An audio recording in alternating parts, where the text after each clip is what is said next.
An aspect of my life that has always been apparent in what I do is that I always take the gifts given to me and pay it back in my own way.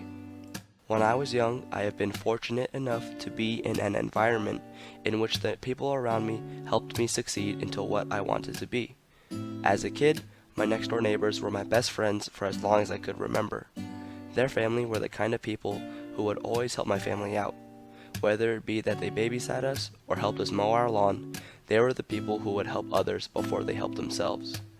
One day, the family told us that they were going to move to Egypt to take care of their sick relatives.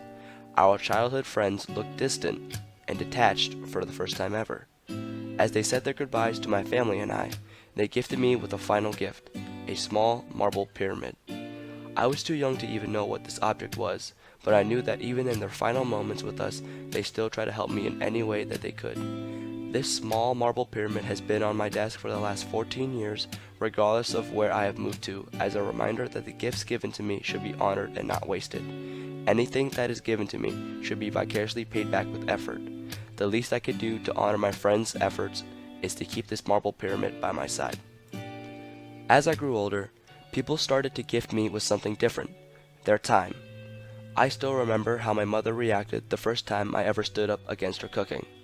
I got tired of smelling steamed broccoli and sautéed chicken every night, so I decided to hop into the kitchen and cook up something that I would want to eat. I failed miserably as my food was dry and flavorless, but my mother patiently waited on the side instead of telling me to eat what was already provided.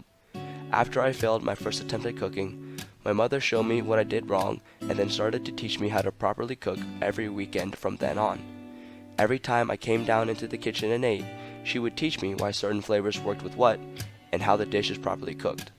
From those small occasional lessons, I started to explore cooking on my own and took my mother's lessons and proceeded to do more and more.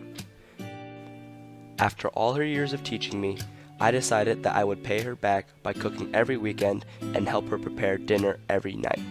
She was never required to teach me, nor did I ask her to, but the fact that she would go out of her way every night to put food on the table for me meant that I should make sure that she will never worry about being the only one to bear responsibility in this house.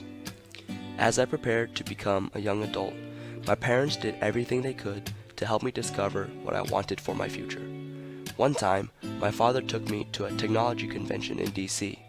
This 2 football field long convention was overwhelming and had me worried. My father was having the time of his life, however. He was showing me all the cool things he knew about and which field of technology would be good for me. At the end of the day, though, I knew I just didn't fit in here. I wanted to explore the museums in DC and the architecture outside. My dad and I just had 2 different paths.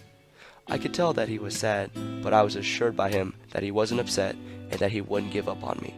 He continued to take me to museums, libraries, and summer camps to help me discover in myself what I wanted.